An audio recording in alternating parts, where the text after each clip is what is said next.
For months, Ibrahim Traore has been hailed as the fearless defender of Africa's sovereignty, a revolutionary who took on the West with unmatched audacity.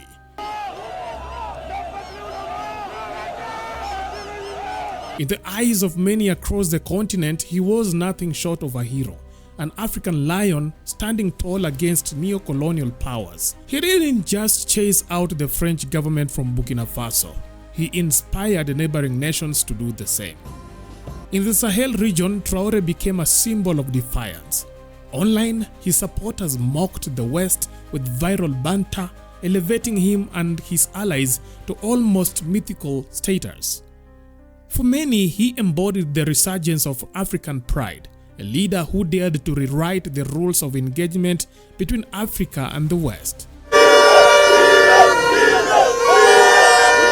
But just as the celebrations reached fever pitch, tragedy struck, shaking Burkina Faso and leaving Africans stunned. The man once championed as a Pan-African icon is now at the center of an unfolding mystery. Could it be that the dream Traore sold to Africans was too good to be true? Social media blew with glowing tributes to Burkina Faso's President Ibrahim Traore, hailed by his supporters as a modern-day Pan-Africanist visionary. From Twitter threads to Facebook posts, the list of his alleged achievements is glowing faster than his critics can fact-check. Take, for instance, the much-celebrated claim that Burkina Faso's GDP soared from $18.8 billion to $22.1 billion under his leadership. Or the bold assertion that Traore rejected loans from the International Monetary Fund (IMF) and World Bank, reportedly declaring Africa doesn't need the World Bank, IMF, Europe or America.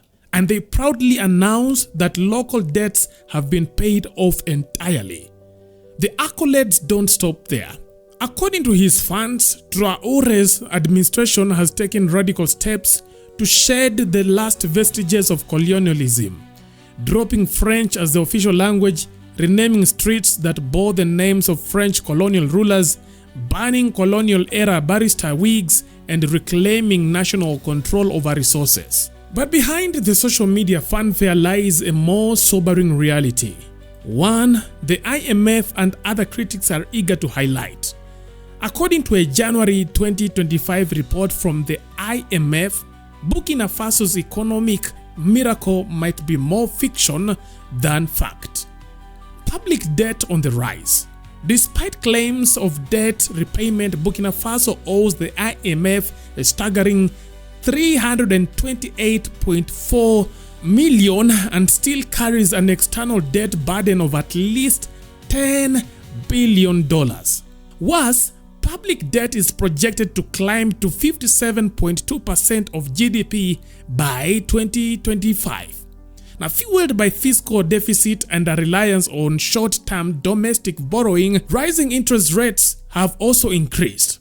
Now, interest rates in Burkina Faso have more than doubled, jumping from 4% in early 2023 to over 9% by February 2024.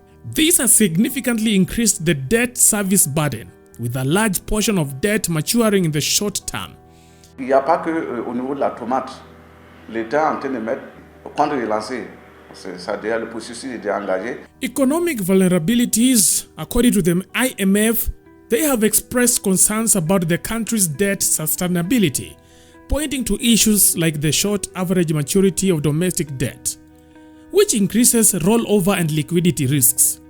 To stabilize the situation, the IMF has recommended that Burkina Faso secure concessional financing, focus on long maturities for domestic bonds, and avoid non-concessional loans. And if that wasn't enough, China has entered the scene, demanding repayment of its loans to Burkina Faso, adding to the mounting pressure on Traore's government. Around April last year, the country's transitional parliament approved a 45.7 million euros concessional loan from the Export-Import Bank of China to finance the ambitious Dongxin solar power plant, and its electricity storage system. The loan, signed in September 2023, aimed to boost Burkina Faso's energy sector while supposedly shining a green light on Traoré's leadership. Actuellement, il faut générer des unités et il faut les équiper. Despite various reports lauding Traoré for clearing debts in record time, neither the IMF nor the Chinese government is celebrating yet. As for now, there is no evidence that Burkina Faso has paid back a single cent of its Chinese debt, leaving creditors, China and the IMF still hoping for their payday. Des États africains participant au sommet Russie-Afrique. If Traoré's bold expulsion of the French government made you think that he was going full Pan-Africanist, think again. Critics have noted with dismay that while Traoré kicked out one Western power, he's opened the gates to two others, Russia and Canada. What was once framed as a rebellion against the neo-colonial influence is now looking more like a strategic shuffle of global powers with an appetite for Burkina Faso's natural resources.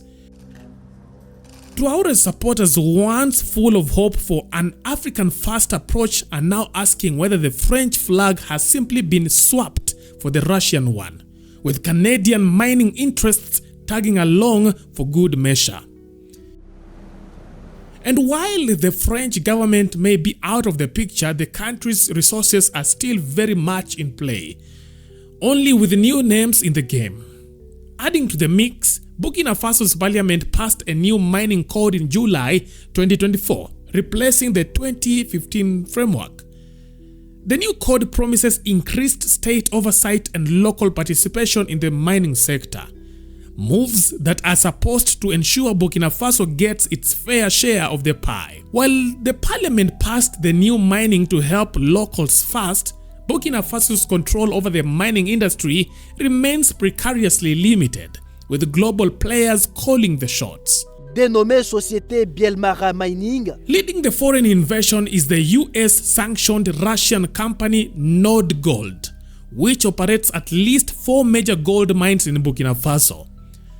But this isn't just about profit, it's about geopolitics. According to the US Treasury Department, Nord Gold funnels gold straight to the Kremlin, funding Russia's weapons purchases from China and Iran.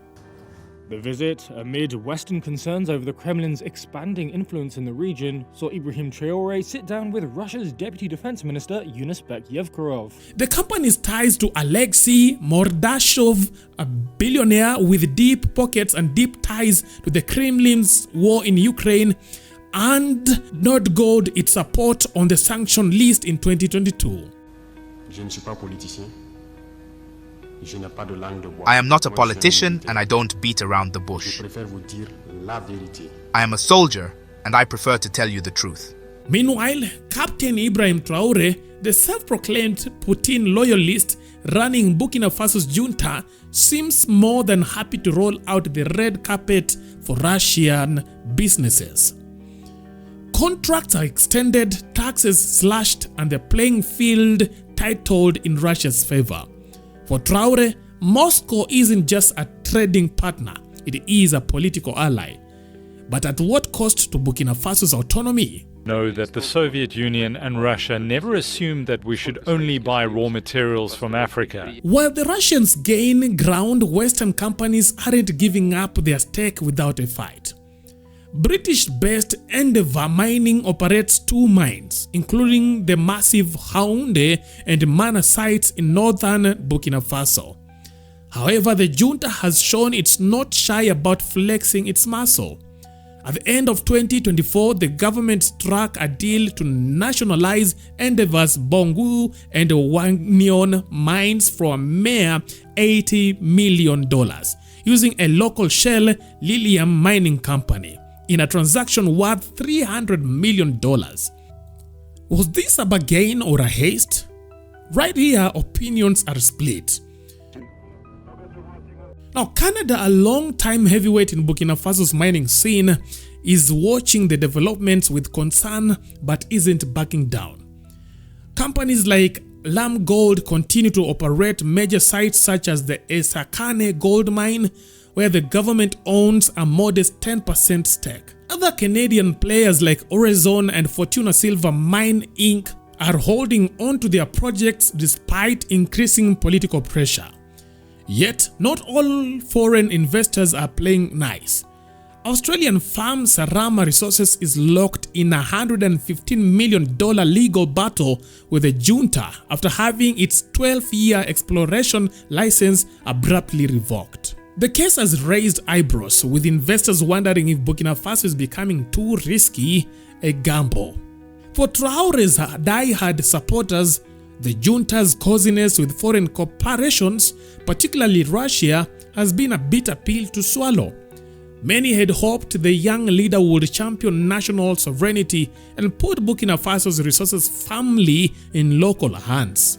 Instead, the deals seem to favor external powers, leaving locals with little more than the crumbs.